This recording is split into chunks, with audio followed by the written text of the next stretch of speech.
उन्होंने सोचा कि इस गांव के पंडित जी के पास चले। सो गांव में ब्राह्मण देवता के पास पुरोहित जी का मकान पूछते पूछते गए। पुरोहित जी प्रणाम। अब पुरोहित जी बात ही ना करें, हाँ और क्या हुआ मैं कह रहे। पुरोहित जी प्रणाम। सहज बोले प्रणाम, क्या बात है? उस आदमी पंडित जी को लगा कि ना इसने ये कहा कि आइए बैठिए जल पीजिए ना, तो भी पंडित जी ने हिम्मत करके कहा कि हम काशी से आ रहे हैं, हम काशी से आ रहे हैं। सोचा इसको थोड़ा प्रभाव पड़ेगा, हम काशी से आ रहे हैं। सो क्या बोला, तुम कलकत्ता से चले आओ, हमें क्या मतलब इससे, काशी से आ रहे हैं। अरे भैया हम भागवत कथा कहते। पुरोहित बोल कथा भागवत हमने तो आज तक सुनी नहीं है, ये नाम भी हम पहली दफे सुन रहे हैं। अरे तो अपने गांव के पटेल से कह दो कथा करा लें, भागवत कथा। बोले जाओ, हम ऐसे बेकार के काम लेके नहीं जाते, हमारा पटेल दूसरे तरह का, चलो जाओ जाओ जल्दी आओ। जय श्री राम। मित्रों आज की कथा बहुत ही सुंदर, बहुत ही ज्ञानवर्धक और हास्यप्रद भी है, लेकिन इसमें ज्ञान की गूढ़ बातें छुपी हुई है। आप जरा ध्यान से सुनिएगा। स्वामी राजेश्वरानंद सरस्वती जी महाराज की यह कथा जो कि बहुत ही उत्तम है। चलिए कथा को श्रवण करते हैं, उसके बाद बात करते हैं। एक विद्वान गए काशी, 12 वर्ष रहे, संस्कृत का अध्ययन किया और श्रीमद् भागवत का विशेष रूप से पारायण अध्ययन भागवत पढ़कर लौटे। काशी का संस्कार, इतने दिन से भक्ति भाव में डूबे रहे, भागवत का अध्ययन किया, भागवत लगाकर आए। ब्राह्मण देवता थे, भागवत का पारायण करेंगे, पाठ करेंगे, भागवत की कथा सुनाएंगे। सो रेलगाड़ी में बैठे इन्हीं भाव में चले आ रहे हैं और माला लिए हुए सीताराम सीताराम राम राम राम राम, मस्त मस्त। आगे एक स्टेशन पर रेलगाड़ी रुकी। उन्होंने सोचा कि थोड़ा फलाहार कर लिया जाए, कुछ ले लें। फल लेने के लिए नीचे उतरे, सो जैसे ही जेब में हाथ डाला, जेब पहले चलती ना जेब वाले बनियान, सो उन्होंने जेब में जो हाथ ऐसे डाला पैसे निकालने के लिए हाथ डाला तो हाथ उस तरफ निकल गया। पता नहीं किसने मामले बीच रास्ते में जेब साफ कर दी। अब पंडित जी ने कहा राम राम राम राम, तो बड़ा अनर्थ हुआ। टिकट भी दे दिया, भैया रखो तुम अपने फल। बोल नहीं महाराज ले लो आप, थोड़े तो ले लो, अब नहीं पैसे तो नहीं। पंडित जी ने सोचा पहुंचे कैसे, टिकट भी नहीं है, पैसे सब कट गए, हम राम राम राम करते रहे, कोई काट के ले गया जी, क्या करें। अच्छा लोग भी बड़े अजीब, कम से कम राम राम करने वालों को तो छोड़ दो। हरिद्वार में जाते हैं हम लोग, हरिद्वार ऋषिकेश गंगा जी किनारे बड़ा मेला लगता है, स्नान करते हैं हम लोग, हर हर गंगे हर हर गंगे हर हर गंगे। हमारे पूर्वज आकाश से देखते हैं कि हमारे कुल में ऐसे हुए, आज गंगा जी स्नान कर रहे हैं, हर हर गंगे बोल रहे हैं, हमारे कुल में ऐसे हुए। पूर्वज कितने प्रसन्न होते होंगे कि नहीं। लेकिन एक दूसरी बात भी है, हम लोग तो कर रहे हैं हर हर गंगे, वहीं आसपास घूम रहे जेब कतरे लुटेरे चोर भी क्या कहते हैं, तुम करो हर हर गंगे, हम कर देंगे तुम्हें नंगे, तुम नहाओ सामान लेके हम गायब। उनके भी पूर्वज देखते हैं, कहते हाय हमारे कुल में ये हुए, यही करना था तो झांसी कानपुर दिल्ली आगरा जाते, ये तीर्थ ही मिले थे। तो राम राम रटने वाले पंडित जी की जेब काट दी किसी ने रास्ते में, सब ले गया। पंडित जी ने कहा कोई बात नहीं, मुख में हो राम नाम, राम सेवा हाथ में, तू अकेला ना ही प्यारे, राम तेरे साथ में। राम जी की कृपा से भागवत की पोथी है, भागवत का ज्ञान है, राम जी की कृपा है। स्टेशन पे वहीं उतर गए, रेलगाड़ी की दूसरी तरफ उतर के पार हो गए। सामने एक गांव दिखाई दे रहा था, 2-3 किलोमीटर दूर होगा। पैदल पैदल पैदल उस गांव तक पहुंचे। वहां इंटीरियर गांव, अविकसित गांव। उन्होंने सोचा कि इस गांव के पंडित जी के पास चले। तो गांव में ब्राह्मण देवता के पास पुरोहित जी का मकान पूछते पूछते गए। पुरोहित जी प्रणाम। अब पुरोहित जी बात ही ना करें, हाँ और क्या हुआ भाई कह रहे। पुरोहित जी प्रणाम। सहज बोले प्रणाम, क्या बात है? उस आदमी पंडित जी को लगा कि ना इसने ये कहा कि आइए बैठिए जल पीजिए ना।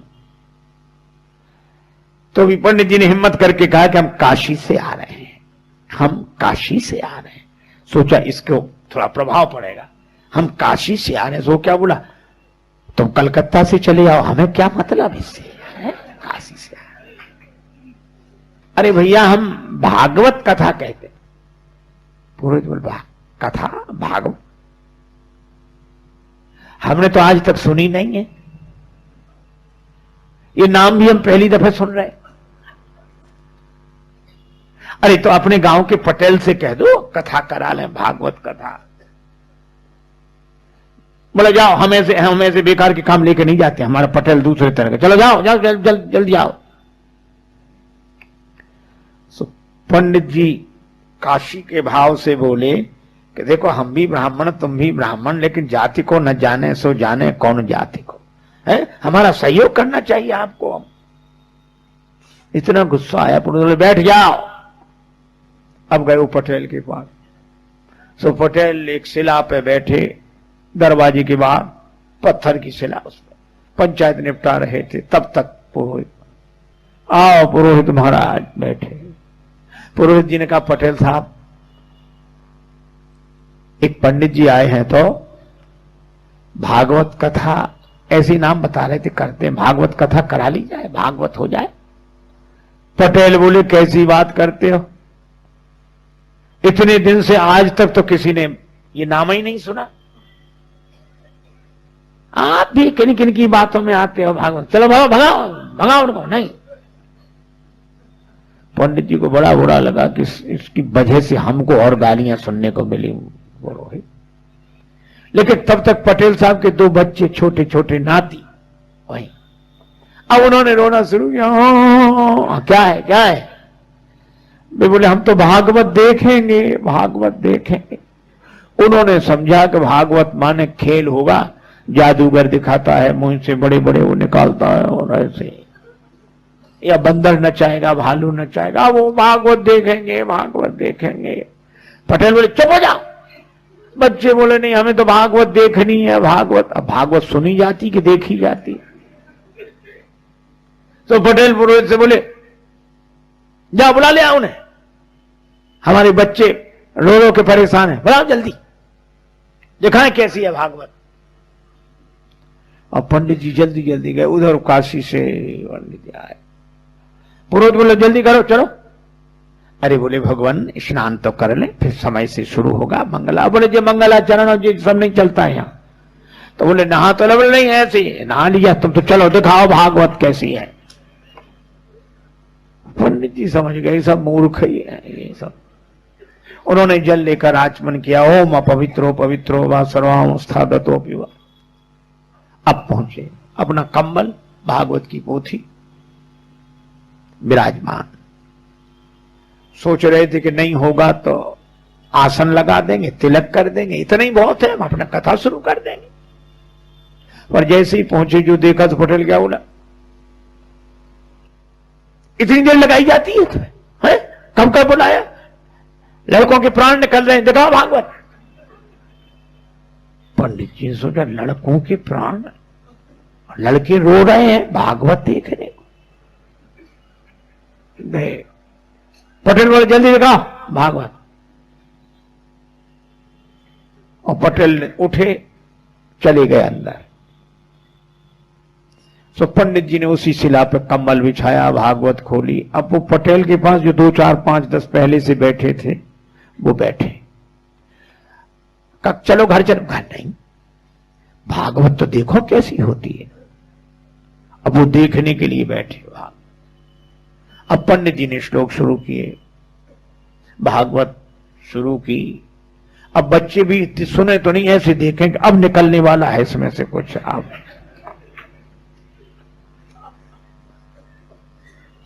हे भगवान, 1 घंटा हो गया,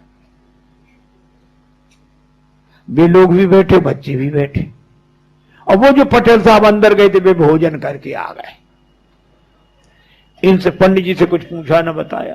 पंडित जी का जो भगवान की इच्छा।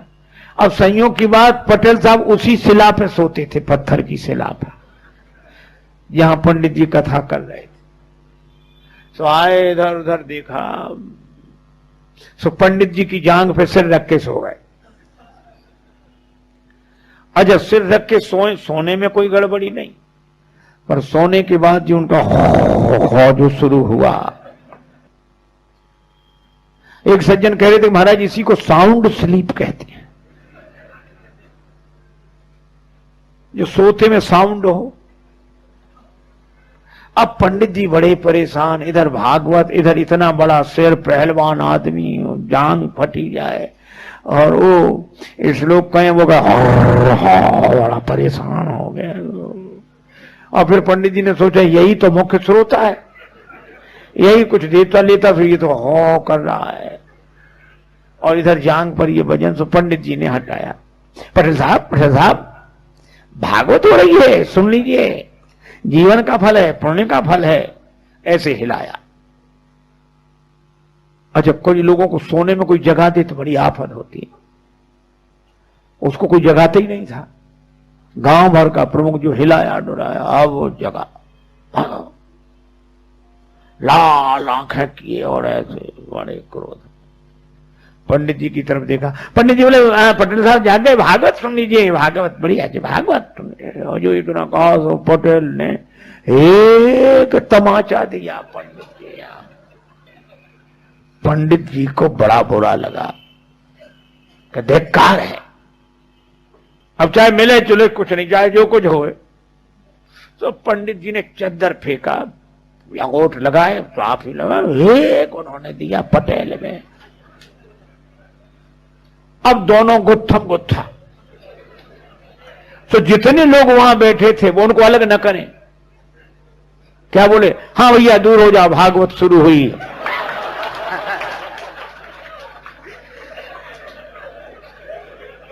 अब हुई भागवत शुरू। अब बच्चे भी दूर खड़े खड़े, हाँ। अच्छा, कोई अलग भी ना करे उन्हें के एक तरफ करें, दूल्हे छूना नहीं कोई भागवत को, बिना नहाए हो कोड़ी हो जाओगे अगर छूट गया तो। महाराज कोई न छुड़ावे।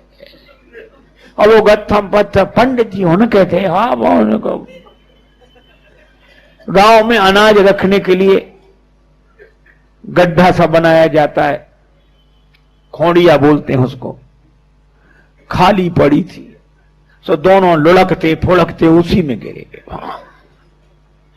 अब पंडित जी तो बिना खाए पिए और तैयार, सो पटेल को पटका नीचे छाती पे चढ़ बैठे, और उसका गर्दन लगा, धनाधन धनाधन धनाधन, पटेल पर पूरा क्रोध। अब लोग ऐसे देखें, बोले वो परमेश्वरी भागवत सुनना तो दूर, हमसे तो देखी भी नहीं जा रही। एक बोला अभी पंडित जी के शरीर में भागवत भरी है,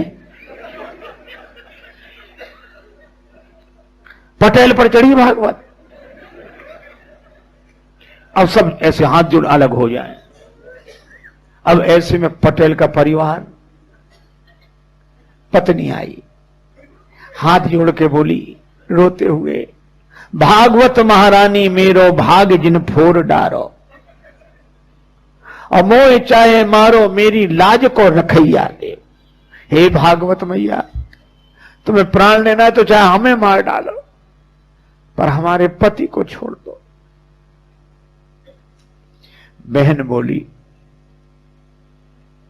थापे मुख तेरो माता देख मुख मेरो आज। भैया दे छोड़ बड़ी भैंस और गैया ले, हमारी भैंस गाय सब ले जाओ, भैया को छोड़ दो। पुत्र भी कह रहा था दादा को छोड़ दो। पंडित जी समझ गए कि सब मूर्ख हैं यहां ये। तो पंडित जी क्या बोले, एक भरी ओंकार अब घबराए लोग, क्या बात। कहने लगे भागवत जिस पे चढ़ बैठती है वो बचता नहीं है। तो ये बच्चे कहते, बोले बचे ना विनीत जा पे आन लगे फेरी मेरी, और जाके प्राण चाहो तो 500 रुपया दो। और जो पंडित जी ने 500 कहा, भागे परिवार वाले। कौन गिनता है ऐसे में? 1000 रुपए हो गए वे 500 के। इतनी बड़ी पोटली बनाई, ऊपर से पटकी। सो पंडित जी ने पोटली 2 और दिए पटेल के, और बोले, और हुंकारी हूं करने लगे, सीढ़ी लगा, सीढ़ी डालो। अब सीढ़ी कौन लगावे? सब भाग गए। और भागते हुए क्या कहें, बोले पटेल तो बड़े आदमी थे, सुनने बट गए। किसी गरीब गुरबा पे भागवत चढ़ बैठी तो वो तो किसी तरह निपट ही नहीं सकेगा। अब सीढ़ी कौन डाले? सब लोग अपने अपने घरों में, पर 2-4 लोग थे, बोले हाँ। सीढ़ी लेकर ऐसे गए, ऐसे, और ऊपर से ही सीढ़ी ऐसे छोड़ दिया, भागकर पेड़ों पे चढ़ गए, छतों पे। पंडित जी बाहर निकले और भागवत लपेट के दूर तक गए। गांव वालों ने निकाला, बोले भागवत दूर तक निकली पर अभी खेलती जा रही है। पटेल को निकाला, लेकिन लोगों ने कहा अरे पटेल, ये खून निकला, ठीक हो जाएगा, घाव आव सब ठीक हो जाएंगे। लेकिन गजब कर दिया, 7 पहरी पर झंडा गाड़ दिया। आज तक भागवत नहीं हुई, भागवत तो करा ली। पटेल बोला हमारा क्या, आप सब 4 पंचों की महिमा है जो इस अधम शरीर से भागवत हो गई। बोलो, भागवत हो गई, वो भागवत हुई भी नहीं। तो दोस्तों सुनिए आपने ये हास्य कथा, हास्य प्रसंग, बहुत ही उत्तम, बहुत ही ज्ञानवर्धक था।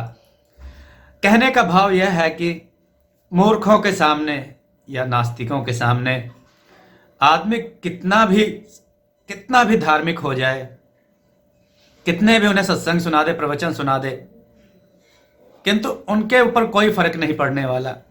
उसी प्रकार ये पटेल था जिसे इतनी बातें समझाई गई, पर वो अपने ही घमंड में था।